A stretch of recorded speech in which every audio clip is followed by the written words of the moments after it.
Hello everyone, happy Wednesday. Hope everybody is doing good today. The blog that I'm going to be reading to you or for you today is from August of 2018, and it is called Paper and Purpose. And the synopsis is how writer's block turned into a small life lesson.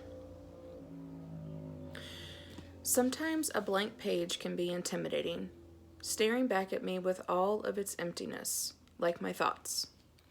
I sit and stare at all this space that's just waiting for me to write something, but nothing comes to mind.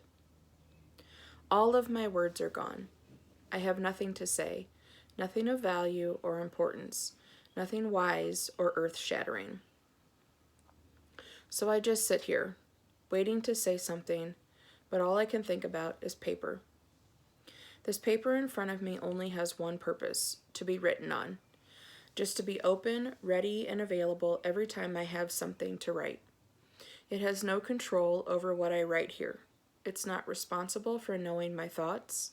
It doesn't need to know why I'm writing. It's just paper. But paper is exactly what I need. It's the only thing that will get the job done, so that's what I use. I struggle with knowing my purpose. I want a purpose that means something, a purpose that's special. I'm a wife and a mother, but is that my purpose? Who was I before I was those things? Who will I be when my kids are grown and gone? What do I do with this time right now? Where do I find fulfillment? What gives me joy? Where is my passion? What is my purpose? I sit staring at the blank page and I hear a voice say, "Be the paper." Be the paper? That seems so bland and boring, lifeless and flat. I want to be flashy and cool. Flashy and cool gets noticed.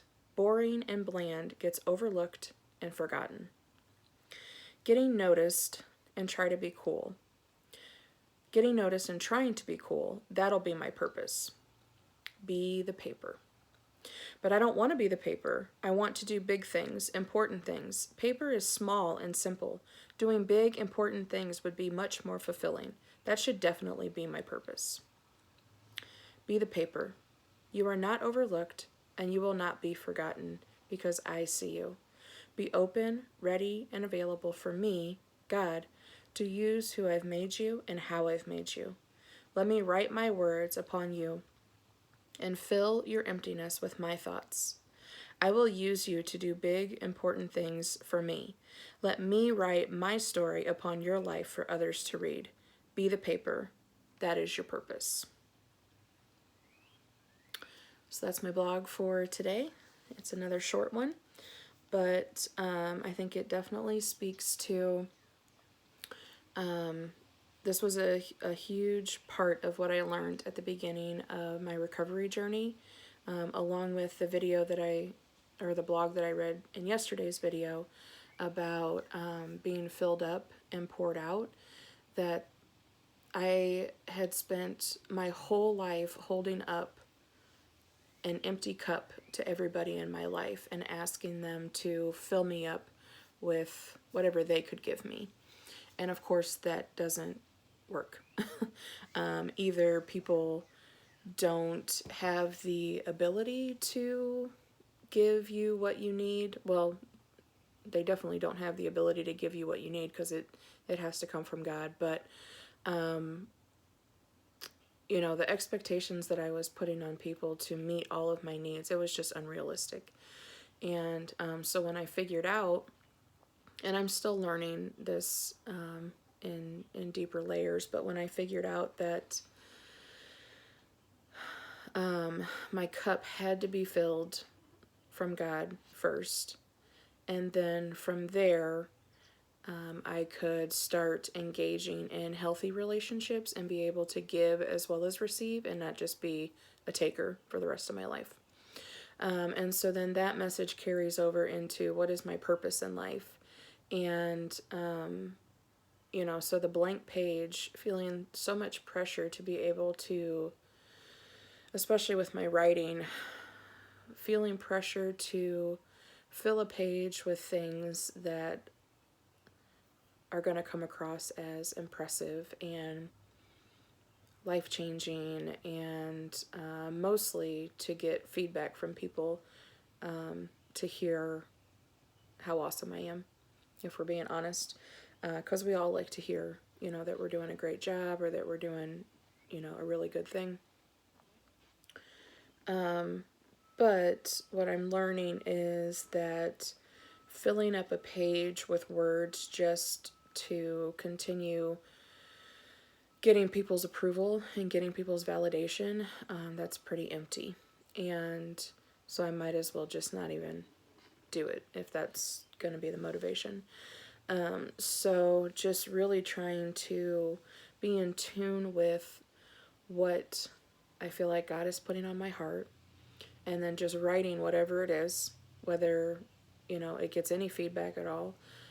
Even if just one person reads it, I have to tell myself, maybe just that one person got something out of it, and that, the outcome really isn't up to me on how many people read my blogs, or, now it's transferred over to the videos that I'm doing. Wanting to be able to have something, spectacular to share every day, when really I'm just sharing whatever God has put on my heart. And if it means something to someone, or it impacts someone, I'm definitely grateful for that.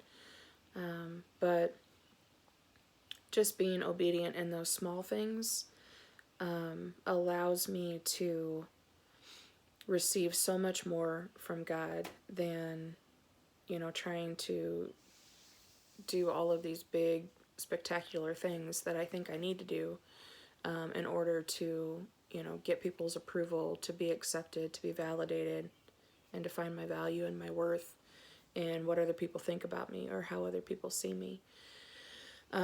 So this blog today about being the paper, it really just, it can transfer to any area, any dream, any hobby, any, task that you take on, whatever it is.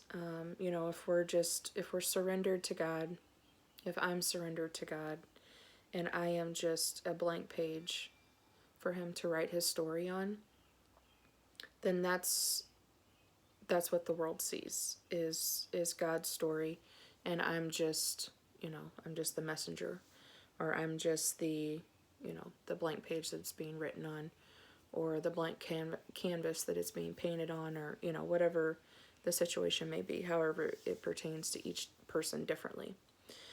But for me, it's writing. And so I feel like like I said, I'm still learning this lesson, but I think it's a really important one, because I have spent, or my whole life really up until the last 2 years, feeling like I haven't had a purpose, and mostly just because I was too scared to really step into what I already knew I was gifted with, which was my writing. I had been writing since I was probably in third or fourth grade, and all through elementary, middle school, high school, into college, and then off and on, over my 20s and 30s. But it had lost its meaning to me, because the deeper that you get into depression and anxiety and having this disconnect from your truest self, the things that come naturally are either just, it feels exhausting to even try anything, really. I mean, whether it comes naturally to you or not. I mean, just getting out of bed is exhausting, or thinking about, having to face the day is exhausting. But even the things that I enjoyed, which is, why that's one of the questions of, to try and pinpoint depression is, you know, have you lost interest in the things that you've enjoyed? Because even the things that brought you joy, everything just becomes gray and lifeless when you are struggling with depression. And so since I was so just buried underneath all of, you know, all of these feelings and all of this depression and anxiety, this ability to see myself for who I really was, and to be able to see myself as having any kind of gifts or talents or purpose, everything was just blah, and everything was just gray and lifeless, like I said. So then once I started going to therapy, and my therapist started trying to tease out these things of like, what are you good at? What do you like about yourself? Well, nothing. I'm good at nothing. I can do nothing right. I like nothing about me. And I don't know why anybody else would. And so she called BS on that very quickly, and made that one of my assignments to start writing down, finding things, even if it was small things, that I liked about myself, and make it, or not making me, but recommended journaling. And as soon as I started getting those juices flowing again, I remembered, oh yeah, I do like this, and I am good at this, and this is something that I like about myself. And so it didn't take very long for that to kind of start falling into place. And then probably about a month into therapy is when I decided to start sharing my blogs, or turning my journaling into blogs and then sharing it on my website. And then it's just, you know, gone on from there. So it definitely is still a source of insecurity for me, because I still want to get that approval and get those accolades, and get that feedback from people, because it makes us feel good. I mean, I think we probably all feel that way. But being able to find the balance, and okay, I'm just going to listen to what God is telling me, and whatever's on my heart, I'm going to share, and I'm just going to be honest, and I'm just going to, say whatever's on my heart, and however people respond is how they respond. Finding the balance in that is hard, because, I would really like for every person I know to go, watch these videos and respond about, how amazing they are. And I mean, obviously I have been getting some feedback that that people have been impacted. And like I said, I'm grateful for that. But I have to make sure that I'm keeping myself in check, because it's very easy to get caught up in that trap, of trying to find acceptance and validation in the things that we do. So that is what I feel like was on my heart to share for today. So I hope that was encouraging or helpful to you. Tomorrow I'll be back with a blog titled Live Like You're Alive. And it is a blog that I wrote a couple months into my recovery journey, and just essentially just, what the title says, living like you're alive. But just being able to live life abundantly, and that, God has called us to step out of the grave, and he's called us out of death, and he, has given us new life, and there's no reason not to live accordingly. So that'll be tomorrow, and I hope everyone has a good rest of their Wednesday, and I'll be back tomorrow. And I will talk to you guys then. Bye-bye.